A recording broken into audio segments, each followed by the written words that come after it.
Malam Bapak Ibu dan Saudara yang terkasih dalam Tuhan Yesus. Saya yakin kabar Bapak Ibu dan Saudara saat ini sungguh luar biasa. Meskipun kita masih beribadah doa bersama di kediaman masing-masing, itu tidak akan membuat kita merasa jauh satu dengan yang lain. Karena dalam Tuhan kita senantiasa dipersatukan. Kita bersyukur sepanjang hari ini Tuhan boleh menyertai kita. Kita bersyukur Tuhan terus memberikan kekuatan untuk kita tetap dapat menjalani hari demi hari bersama Tuhan. Karena kita punya nama yang luar biasa, Tuhan Yesus yang akan terus menaungi kita. Kita akan persiapkan ibadah doa kita pada malam hari ini dengan satu pujian, ingat akan nama Yesus, nama yang luar biasa. Kita akan pujikan pujian ini ayat 1, 2, dan 3.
Mari kita sujud tunduk untuk mengawali ibadah doa kita pada malam hari ini.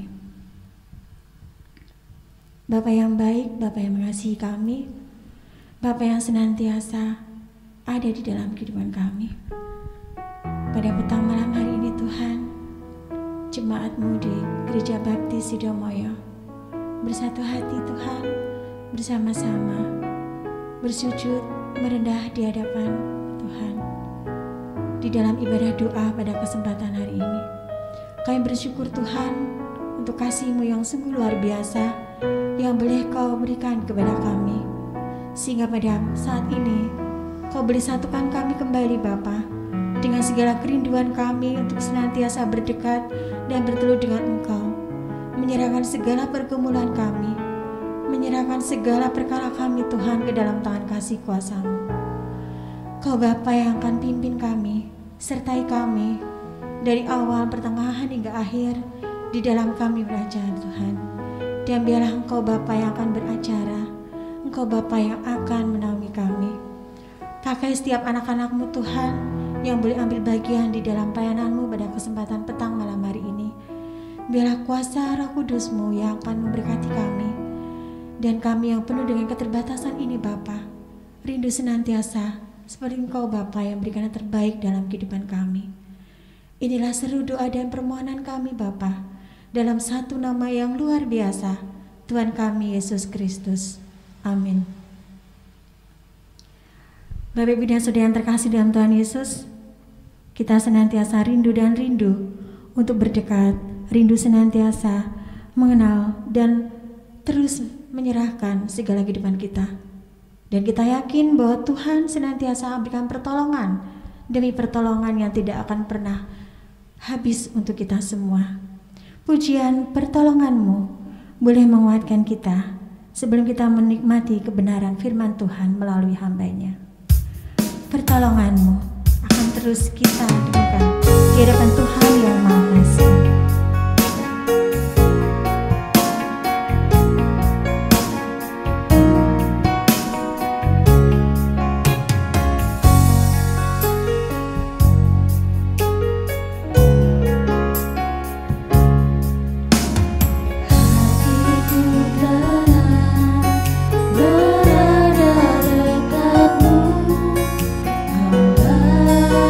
Jawaban hidupku.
kepada hambanya Bapak ngasihin waktu dan tempat. Amin. Silakan.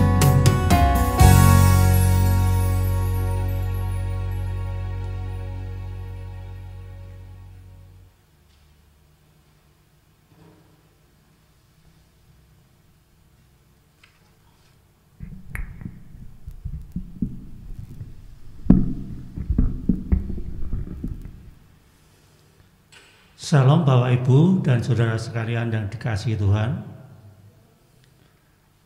Senang sekali pada kesempatan hari ini saya bisa menyampaikan renungan pada malam hari ini. Renungan kita pada malam hari ini saya ambil dari Ulangan 32 ayat 10. Saya akan bacakan. Demikian firman Tuhan. Didapatinya dia di suatu negeri, di padang gurun, di tengah-tengah ketandusan dan auman padang belantara. Dikelilinginya dia dan diawasinya, dijaganya sebagai biji matanya. Amin. Kita akan tunduk kepala terlebih dahulu. Tuhan Yesus, Allah Bapa Surgawi, Allah yang Maha Kasih, terima kasih Tuhan untuk kesempatan pada malam hari ini. Kami boleh ada di tempat ini untuk memuji memuliakan nama Tuhan. Dan juga Tuhan, untuk kesempatan ini kami akan menyampaikan kebenaran firman-Mu. Kiranya Tuhan akan urapi kami sehingga apa yang akan kami sampaikan dapat menjadi berkat bagi jemaat dan juga bagi kami semua. Kami juga serahkan Tuhan keadaan kami yang pada saat ini di tengah masa pandemi. Kiranya Tuhan akan menyertai dan memberi kebaikan bagi setiap kami, sehingga kami dapat melewati masa-masa ini dengan penuh ucapan syukur. Kami serahkan Tuhan acara ini dari awal sampai akhir, di dalam nama Tuhan Yesus Kristus kami sudah berdoa. Amin. Bapak, Ibu, dan saudara yang terkasih di dalam Tuhan, mata adalah anggota tubuh yang sungguh luar biasa. Kegunaannya bisa untuk melihat secara visual, dan itu nyata, bukan ilusi. Contohnya begini, dengan mata saya dapat melihat di depan saya ada orang atau ada benda, dan antara saya dengan objek itu, saya dapat memperkirakan jarak antara saya dengan objek itu. Dan ketika saya mendatangi objek itu dan saya dapat mendapati bahwa itu nyata ada. Nah, beda dengan ilusi. Kalau ilusi itu bisa digambarkan kalau kita melihat layar. Di dalam layar itu kita bisa melihat pemandangan yang sangat bagus. Tetapi ketika kita mendatangi layar itu dan kita akan menyentuh objek yang mungkin tergambar di situ, misalkan pepohonan atau binatang, kita tidak mendapati itu. Nah, otomatis mata, cara merawat kita dengan cara merawat benda yang kita miliki yang lain tentu sangat berbeda sekali. Misalkan kita gambarkan kita memiliki handphone. Ketika kita memiliki handphone masih baru, tentunya kita merawatnya dengan sungguh-sungguh, dengan hati-hati, jangan sampai tergores, jangan sampai jatuh, dan kita pun meletakkan handphone itu tidak sembarangan. Nah, tetapi ketika handphone itu sudah lama dan kelihatan kusam, tentunya perawatan kita sudah berbeda lagi.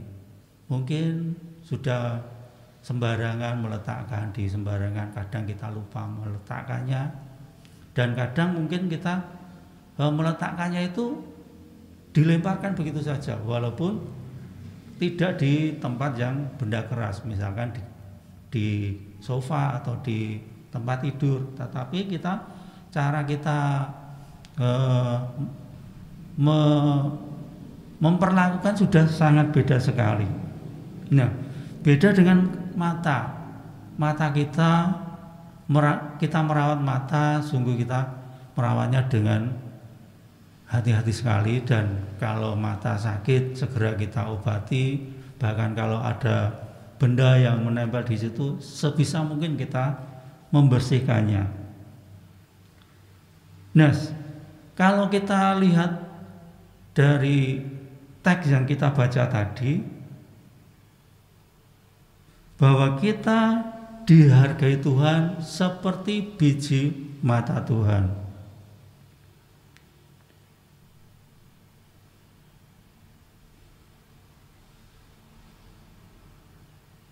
Bagaimana kita merasa bahwa kita yang bukan siapa-siapa ini dihargai Tuhan seperti biji mata Tuhan. Sungguh sangat luar biasa. Pertanyaannya di sini adalah bagaimana sikap kita atau tanggapan kita ketika kita mengetahui bahwa kita itu dihargai Tuhan sebegitu tinggi. Apakah kita menjadi sombong? Apakah kita merasa kita berharga sekali sehingga kita terus seperti apa ya? Seperti petetek seperti itu, menjadi sombong.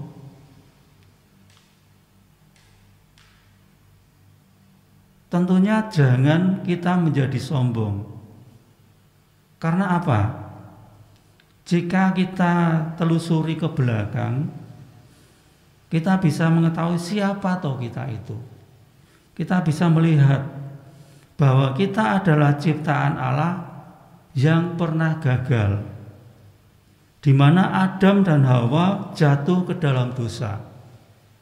Ketika itu Adam dan Hawa secara sadar makan buah koldi. Saudara kita di sana mengatakan buah koldi. Kalau tempat kita buah pengetahuan yang baik dan yang jahat. Nah, kenapa saya mengatakan bahwa Adam dan Hawa dengan sadar makan buah itu, padahal mereka tahu kalau buah itu dilarang Tuhan untuk dimakan.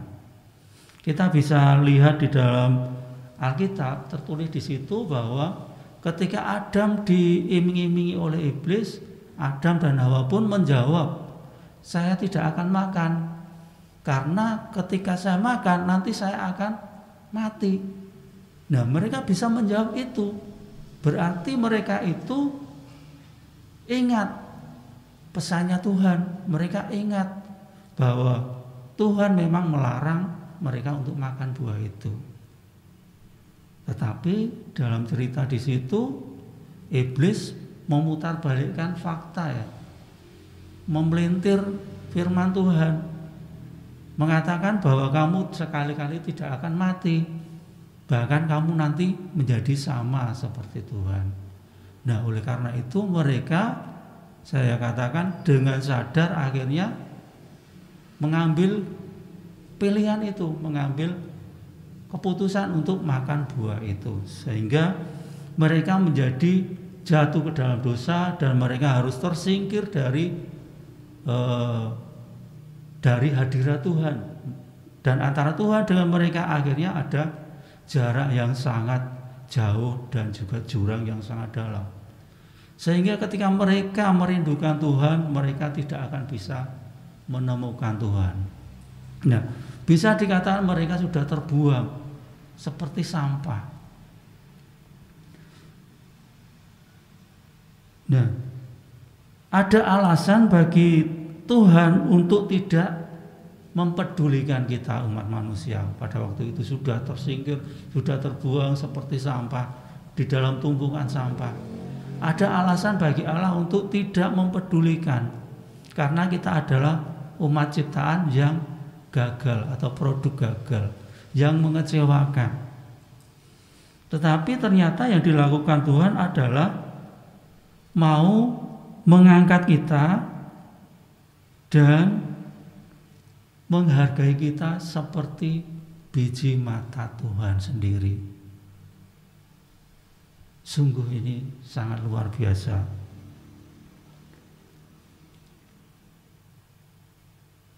Sehingga tidak ada alasan bagi kita untuk menjadi sombong, karena kita tahu bahwa kita itu sampah yang sudah diambil Tuhan dan dihargai sebegitu besar, begitu luar biasanya. Jikalau saya boleh bertanya kepada Bapak, Ibu, dan Saudara, mungkin kira-kira mau nggak Bapak, Ibu, Saudara datang ke tempat sampah, mungkin di tempat pembuangan sampah di TPU itu, atau di piungan sana yang pusatnya itu. Saya yakin Bapak, Ibu, dan Saudara tidak mau datang ke tempat itu dan terjun di situ mengais barang-barang yang mungkin ada yang bisa digunakan atau masih berharga. Saya yakin di antara kita tidak ada yang mau. Kita lewat pun kita sudah merasakan bau yang sangat menyengat. Nah, tetapi yang dilakukan Tuhan adalah mau turun dan mengangkat kita, bahkan kita dihargai begitu luar biasanya. Nah, kemudian apa yang harus kita perbuat untuk menanggapi hal itu? Yang pertama adalah bersyukur.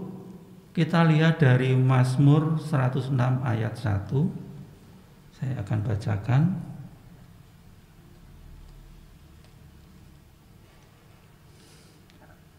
Haleluya, bersyukurlah kepada Tuhan sebab Ia baik, bahwasanya untuk selama-lamanya kasih setianya. Nah, kurang baik apa coba kasih karunia Tuhan kepada kita? Coba kita bisa teliti di dalam kehidupan kita. Apakah Tuhan masih kurang baik? Apakah ketika semuanya baik kita baru bersyukur?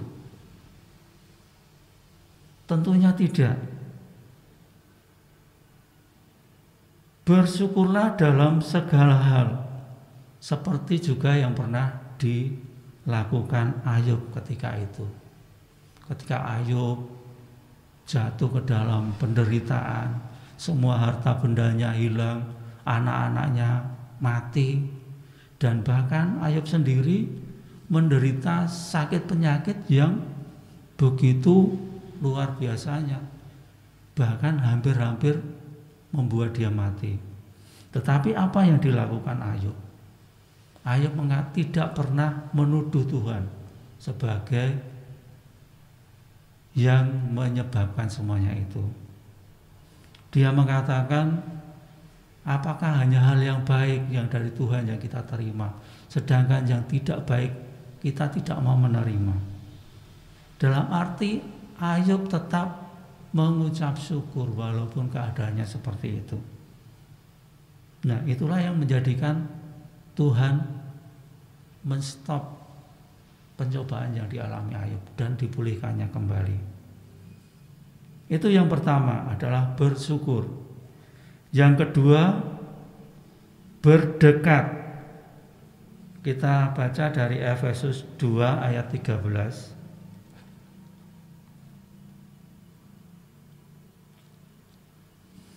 Efesus 2 ayat 13. Tetapi sekarang di dalam Kristus Yesus, kamu yang dahulu jauh sudah menjadi dekat oleh darah Kristus. Nah, dari bacaan ini kita sebenarnya jauh sudah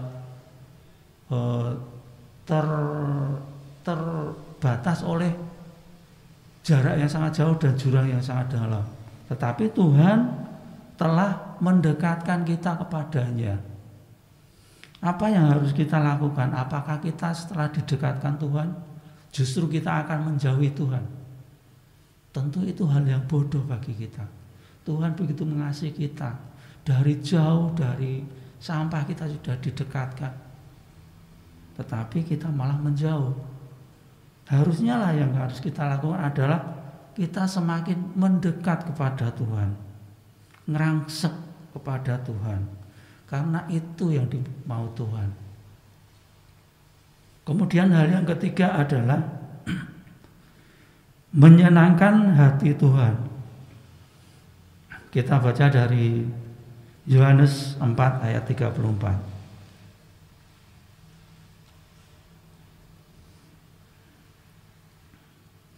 Yohanes 4 ayat 34. Kata Yesus kepada mereka, makananku ialah melakukan kehendak Dia yang mengutus aku dan menyelesaikan pekerjaannya.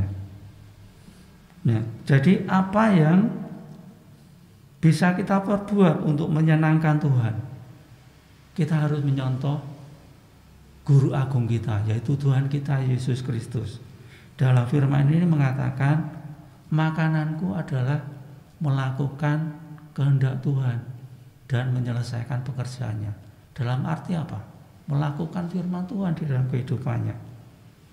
Nah, saya yakin saya dan Bapak Ibu Saudara sudah terlalu sering mendengar firman Tuhan, baik itu di gereja, baik itu di radio, baik itu di televisi, ataupun melalui renungan-renungan yang dibaca.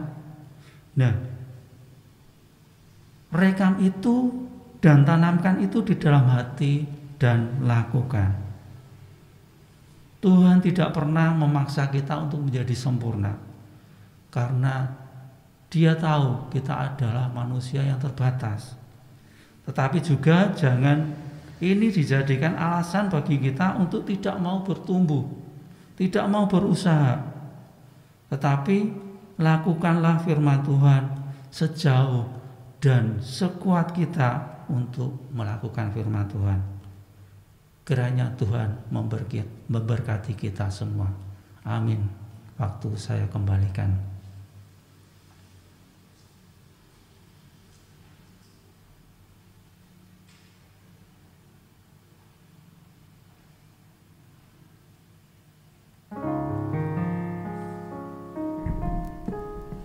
Terima kasih Bapak ngadimin sungguh firman yang luar biasa. Boleh terus menguatkan kita, mengingatkan kita untuk senantiasa bersyukur dan bersyukur dalam segala situasi dan kondisi saat ini. Kita akan terus diingatkan Bapak dan Saudara bahwa apapun di saat Tuhan izinkan kita mengalami berbagai hal dalam kehidupan kita, kita yakin dan percaya untuk kita tetap bersyukur. Tuhan izinkan dan Tuhan selalu izinkan karena waktu Tuhan sungguh luar biasa dalam hidup kita. Waktu Tuhan akan kita pujikan. Sebelum kita akan berdoa bersama-sama dan menaikkan pokok-pokok doa kita yang akan ditayangkan, kita akan terus dukung, kita akan terus doakan setiap program dan pokok-pokok doa yang boleh kita ketahui. Kita akan angkat kembali satu pujian, Waktu Tuhan.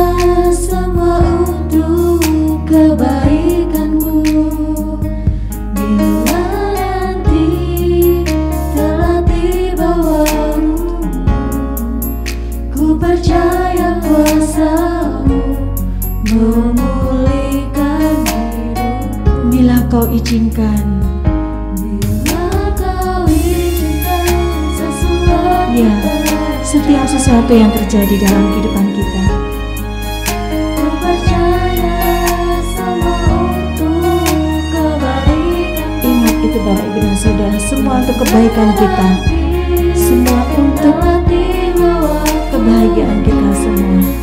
Ku percaya kuasa-Mu memulihkan hidupku. Waktu Tuhan pasti yang terbaik. Walau kadang tak mudah dimengerti, lewati cobaan, ku tetap percaya waktu Tuhan pasti yang terbaik. Waktu Tuhan pasti yang terbaik, walau kadang kau mudah dimengerti, lewati cobaan, ku tetap percaya waktu Tuhan pasti yang terbaik. Amin. Selamat berdoa. Tuhan Yesus memberkati kita semua.